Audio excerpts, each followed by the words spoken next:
किसी को genetically dark circles हैं, इज इट ट्रीटेबल या फिर वो कंसीलर ही बेटर है उनके लिए? It is difficult to treat, but I will never rule out the importance of under eye creams. Good application of good ingredients like vitamin K or peptides can definitely improve the skin की जो एक collagen है वहाँ पे, it improves that. जो skin की vessels है उनको वो लेस विजिबल करती है.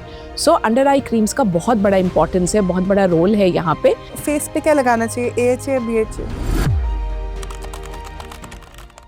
Hello everyone and welcome back to Clinically Approved.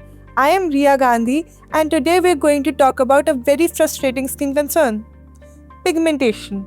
Dark spots that just won't fade, dull skin, dark circles, darkened lips or stubborn patches on the knees and arms. If you are experiencing any of this, then this episode is for you. Dr. Sarkar, before we actually jump into treatments, it's actually very important for people to understand what pigmentation actually is. Can you break it down for us, please? Absolutely, you're so right. So pigmentation is the abnormal deposit or an abnormal color which is different from your usual normal skin tone. Mm-hmm. So it usually, in the commonest sense, we see an abnormal excessive deposit of melanin.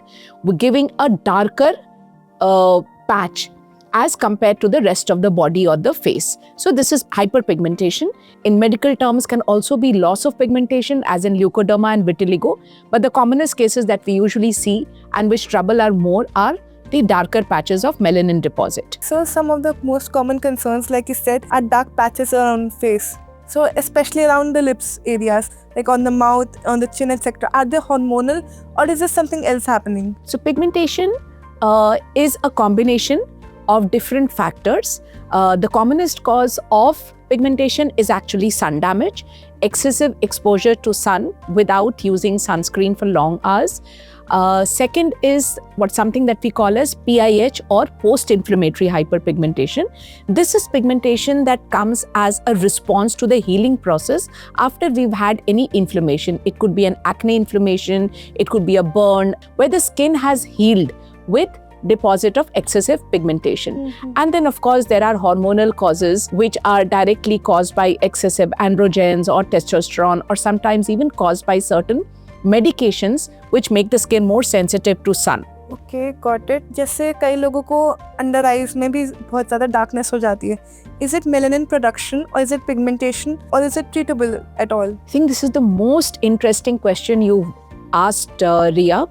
So under eye pigmentation जो dark circles इतनी common है, actually बहुत कम ही ऐसा होता है कि यहाँ पे पिगमेंट डिपॉजिट होती है. आईज एरिया एक ऐसी सेंसिटिव एरिया है जहाँ पे फैट बहुत कम होता है. We are born with very little fat.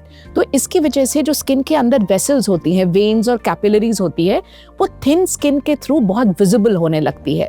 So it is almost like a bruise. You can see the blue vein, तभी वो एक ब्लूइश पिगमेंटेशन हम कहते हैं. So usually the cause of course, and then there can be nutritional deficiencies like iron deficiency or B12 deficiency which can cause this pigmentation. So thin skin, less fat and nutritional deficiency, and of course bad lifestyle habits like inadequate sleeping hours, right, and a lot of screen time. All of these can contribute to dark circles. And जो आपने कहा genetics, वो एक अलग ही category में genetic dark circles है. जैसे किसी को जेनेटिकली डार्क सर्कल्स हैं, इज इट ट्रीटेबल या फिर वो कंसीलर ही बेटर है उनके लिए? It is difficult to treat. They are definitely difficult to treat, but I will never rule out the importance of under eye creams. Good application of good ingredients like vitamin K or peptides can definitely improve the skin की जो एक collagen है वहाँ पे, it improves that. जो skin की vessels है उनको वो लेस विजिबल करती है. सो अंडर आई क्रीम्स का बहुत बड़ा इंपॉर्टेंस है, बहुत बड़ा रोल है यहाँ पे. वो डेफिनेटली इम्प्रूव कर सकता है.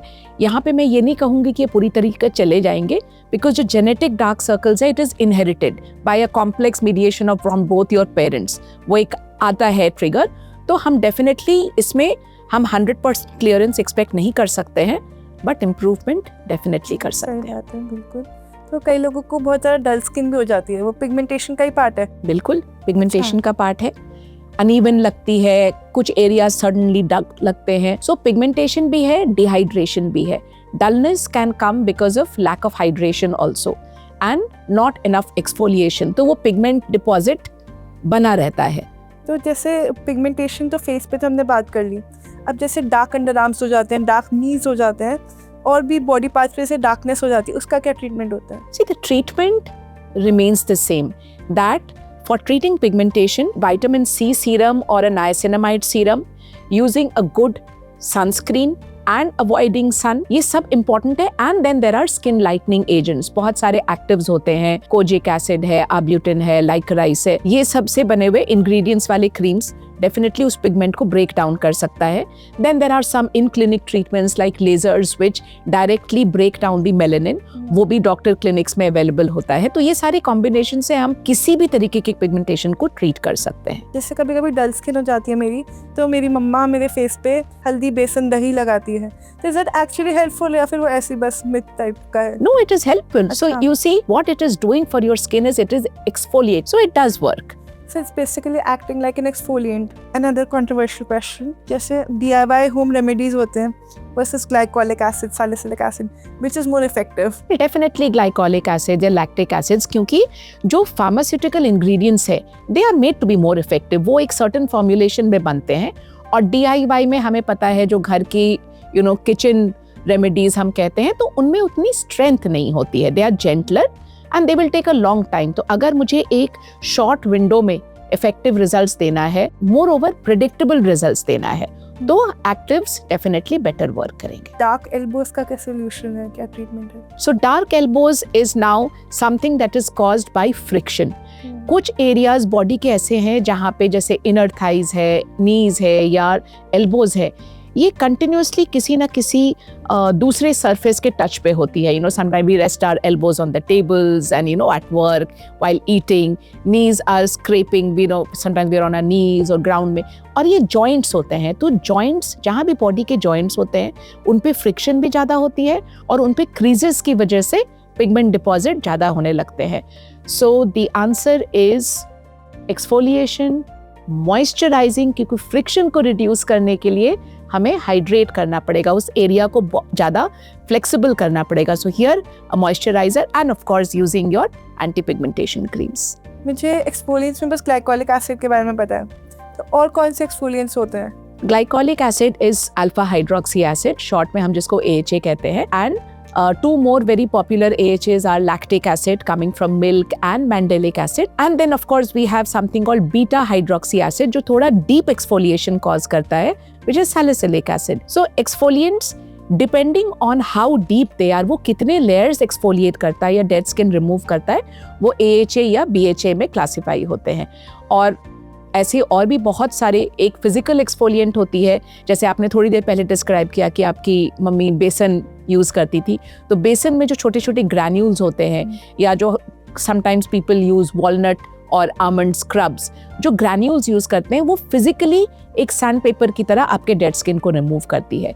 और जो ये AHAs और BHAs है, ये केमिकली एक एंजाइम रिलीज करके डेड सेल्स को एक्सफोलिएट करते हैं. तो मतलब दोनों का काम सेम ही है? बिल्कुल, तो काम सेम है, सिर्फ इफेक्टिवनेस इस पे डिपेंड करता है कि how deep they are. A mechanical exfoliant is usually a little patchy and uneven, वो उतना यूनिफॉर्म रिजल्ट नहीं देता है जितना एक केमिकल एक्सफोलिएंट देता है. Okay, got it. फेस पे क्या लगाना चाहिए, AHA या BHA?